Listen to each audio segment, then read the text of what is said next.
Christine Persichetti. Manhattan's first ever Perpetual Adoration Chapel is now open at St. Joseph's in Greenwich Village. Catholics now have a place to spend time in quiet and hear God and his love for you.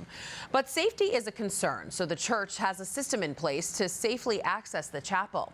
Currents News' Katie Vasquez has the details. Behind this blue door on 6th Avenue lies the only Perpetual Adoration Chapel in Manhattan. The process to transform the chapel from a choir room took about 4.5 years, with some construction delays due to the pandemic. The floors, the ceilings, the walls, absolutely everything you can see is new. The opening of this sanctuary comes at a time when crime is on the minds of New Yorkers. The number of felonies is rising across the city. The chapel at St. Joseph's on 6th Avenue is located within the area covered by the NYPD's 6th Precinct, which has reported a 21% increase in felony assault from last year. Parishioner Maureen Healy has lived in the neighborhood for 30 years and said she's been more cautious. I'm very careful walking in the streets now because a lot of strange people now. And I'm just being very, very careful. Father Boniface Endorf hopes the chapel will be a sanctuary of peace for people that visit. Certainly God's grace is very powerful, and to have prayer at the center of this neighborhood of Manhattan and of the city will have an effect on many people's lives. There are security measures in place. You have to sign up for a key card to access the outside door, and they also ask people to sign into this kiosk when they go in. It's to protect the space, but also to protect the adorers, that they know that the people here are people coming to worship. And as you know, in New York, if you just leave an open door, you don't know what's going to happen. The chapel has only been open since late July, but 300 people have already signed up, including Daniel Vignon, who visits once a week. The Greenwich Village resident agrees with the registration process because he knows safety is a top priority. Definitely can understand that from the father's concern about safety, right? Because that's one of the main reasons why even the parish is not always open. Father Endorf hopes more people will come to pray and enjoy the space. In Greenwich Village, Katie Vasquez, Currents News. The Cathedral Basilica of St. James in Brooklyn is ending its year-long celebration of its bicentennial.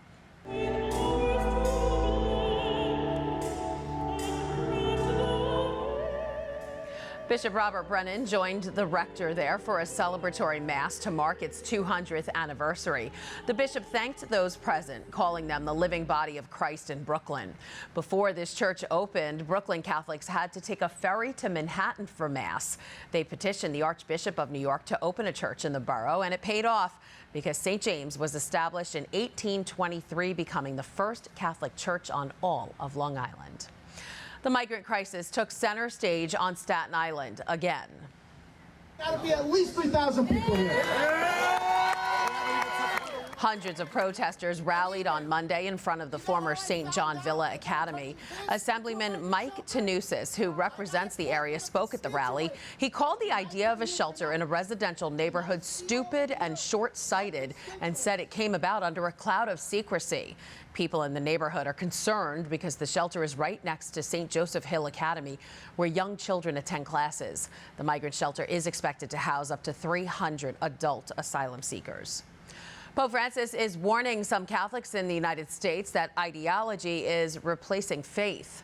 During his time in Lisbon for World Youth Day, the Holy Father took time to sit down with Jesuits for a Q&A. A Jesuit named Francisco, who said he spent a year in the U.S., told the Pope he was troubled by criticism there of his papacy.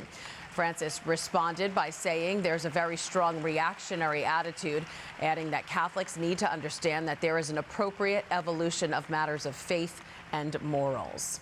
A challenge to a New York law that bans attempts to counsel women outside abortion clinics could go all the way to the Supreme Court. 14 states and several pro-life groups joined a lawsuit, Vitagliano versus the County of Westchester. The suit is urging the High Court to overrule laws restricting free speech near abortion clinics nationwide. The case revolves around Deborah Vitagliano, a Catholic mother of 3 who filed suit against barring anyone anyone from offering alternatives to abortion within 100 feet of a clinic, including on sidewalks. The law is known as a bubble or buffer zone law and imposes up to a $5,000 fine and a year in jail. It was passed after the overturning of Roe v. Wade in 2022. A remarkable update now on what has become an annual tradition, a Catholic former flight attendant's journey to honor his coworkers killed on 9/11. For 3 years now, Paulie Veneto hits the road pushing a beverage cart as a tribute to his friends who died when America was attacked. This year, he's walking from Newark Airport to Shanksville, Pennsylvania. That's 300 miles, his longest walk yet, and he's now halfway there. He's following the route of United Flight 93 that crashed in a field when passengers and the crew fought back against the hijackers. Paulie's treks began in 2021 when he covered 220 miles from Boston Airport to Ground Zero, and last year he traveled from Washington Dulles Airport to the Pentagon. It is an unexpected honor for Pope Francis. He's received a prestigious journalism award known as the Italian Pulitzer. The Holy Father explains why he's accepting this prize. Dovete sapere che io, ancora prima di diventare vescovo di Roma, ero solito declinare l'offerta di premi, ma io ho ricevuto, non volevo. E ho continuato a fare così da Papa. C'è per un motivo che mi ha spinto a accettare il vostro, ed è l'urgenza di una comunicazione costruttiva che favorisca la cultura dell'incontro e non dello scontro. The promoters of Giornalismo called the Pope receiving this award an unprecedented choice, but that the Pope's mission fits perfectly into the purpose of the honor. One Catholic painter says he's sick of seeing grumpy saints. The Portuguese artist tries to capture the saints' personalities on canvas. Very often you see saints with their black and white photos where they look really grumpy, really with a closed face. And no one wants to follow miserable people.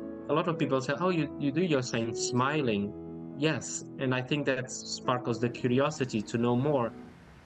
Ruben Ferreira researches his subjects because he says he cannot paint someone he does not connect with. He wants to showcase the lesser-known saints and the diversity of the church. Ruben says he has hundreds of paintings in his heart, and he prays God will give him enough time to show them to the world. And that is this Currents News Update. I'm Christine Persichetti. Thank you for joining us because we are putting your faith in the news. Hope to see you again next time.